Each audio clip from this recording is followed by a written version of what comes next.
Before the summer break, Aston Martin's performance was not as impressive as that at the beginning of the season. Some say it has to do with a bad upgrade, or because the other teams introduced better upgrades. Whatever the case might be, it looks like they'll have more to worry about.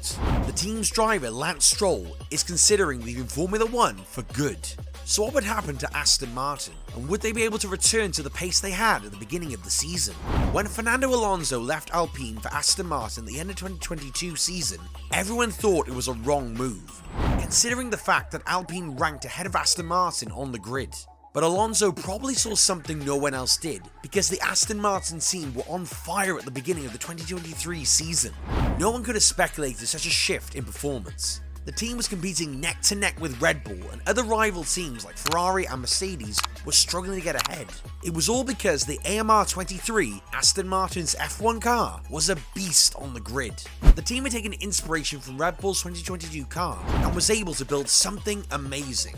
Unfortunately, their performance began to decline after Alonso finished second in Canada and was unable to finish among the top 3 in the last 4 rounds before the summer break.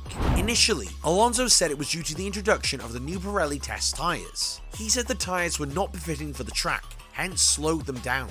But many people, including the team's principal, said it had nothing to do with the tyres, and that a rumour began to go around that the reason behind Aston Martin's drop of performance was due to the removal of the flexible wings. The FIA was watching the Ferrari scene closely last season due to the flexible wings. It's common knowledge that if a team can create a really powerful front wing, the car can gain more speed. The design of the front wing has to allow it to pass the pull-down tests carried out in the garage and move in a controlled manner and speed when on track for a high level of speed to be unleashed. Although it's not illegal, the FIA is still studying it to be sure that it's not violating the law stated in Article 3.1 of the regulation, which states that all aerodynamic components or bodywork influencing the car's aerodynamic performance must be rigidly secured and immobile with respect to their frame of reference, defined in Article 3.3. Furthermore, these components must produce a uniform, solid, hard, continuous, impervious surface under all circumstances. Looking at Alonso's speed on the track during the early races of the season, you could see that at a point Aston Martin was able to run very high wing angles, and there was also an evident flex of the wing when the car hit top speed. So, the ring was not as rigid as it should be. However, after the Spanish Grand Prix, some changes were noticed in the front wing. So, it would be the FIA asked them to make the changes, but decided to keep it quiet. Or maybe the team just made some bad decisions. The team's principal, Mike Crack, revealed that the decline in performance was due to bad upgrade packages, and not due to Pirelli's tyre test or something to do with the FIA. He said the team had been lucky enough to perform very well at the beginning of the season, because nothing is certain in Formula 1. The team had worked hard, but they had crossed their fingers in the hope that everything they did would yield the right result, and lucky enough, it did. The reason Crack gave for the decline in performance was that the new parts added had some side effects that weren't anticipated. They also didn't notice earlier because the tracks they had raced in afterwards didn't make it obvious. We made a change earlier in the season and didn't anticipate it having some of the side effects that it did. It wasn't until after several races at different types of circuits that we realised how it was influencing the car. He also said that other teams had not slacked in their upgrades, and that was what made the decline very evident. We've lost small amounts compared to competitors, and as an engineer, that makes you disappointed. But it's the qualifying and finishing positions that gave the perception that we've dropped back massively, when in reality we haven't. Our competitors have just improved more than us, and jumped into that gap between us and Red Bull. However, he mentioned that he wasn't bothered by their current state, because they were still on track with their long-term goals, so they'll keep making the necessary changes. Talking about changes, the team might also have to change drivers soon, but I'll soon get to that. At Zandvoort, we saw Alonso finish second after Max Verstappen, and it looks like the changes the team made to their car paid off after all. Before the end of the summer break, the brand ambassador of the team, Pedro de la Rosa, shared that, unlike other teams who had started working on next year's car, they were focused on rectifying the issues with their current car. He mentioned that they knew what was wrong and were ready to fix it. He ended by hinting that something great would happen at Zandvoort. I'm so much looking forward to Zandvoort.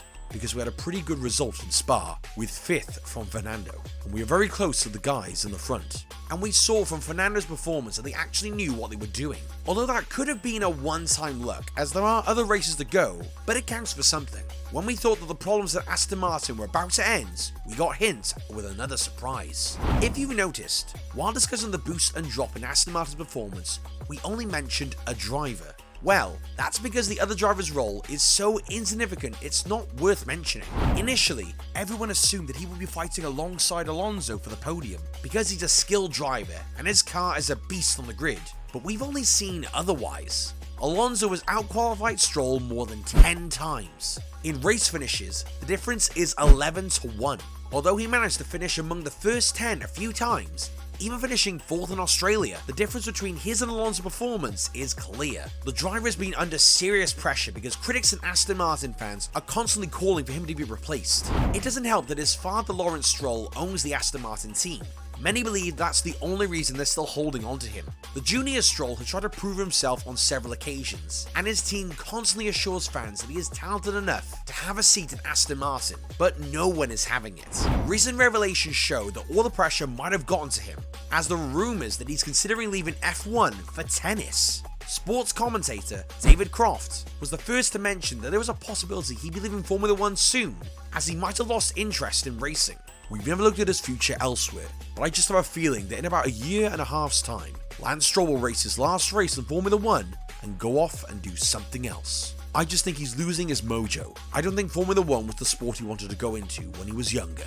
Croft was not the only one to make comments about him leaving. The editor of the race, Ben Anderson, also shared his thoughts.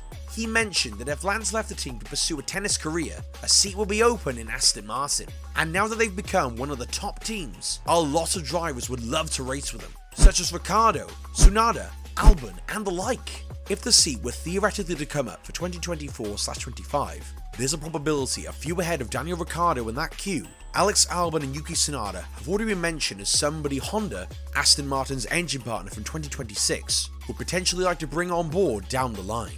But Tsunoda will most likely be at the forefront if Lance Stroll leaves. The Aston Martin driver doesn't hide the fact that he enjoys playing tennis, and he might even be good at it, but the junior Stroll has revealed that he has no desire to grace the lush lawns of Wimbledon anytime soon. At Zandvoort, the Aston Martin driver had laughed at the rumour of him leaving F1 for tennis anytime soon.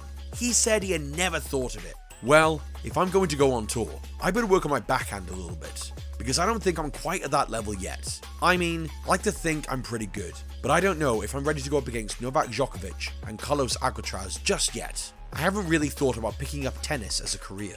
But he also mentioned that he doesn't know what the future holds, because every driver would have to leave F1 at one point. One day, we're all going to wake up and make that decision. I think every driver on this grid.